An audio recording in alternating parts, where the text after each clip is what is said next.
Eerste varkie het sy huis met strooi gebou. Toe blaas die wolf hom om.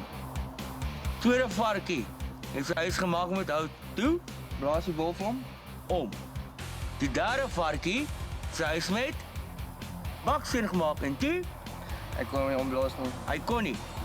Maar dink jy hierdie ding kan 'n voet omblaas Ons gaan nou uitvind. sonder 'n skoen? Dus ons besluit, elkeen laat val die baksteen op sy eie, hy doen dit self. Sodat as daar 'n beentjie of ietsie breek in die tone of in die voet, dan kan hy nie my blameer.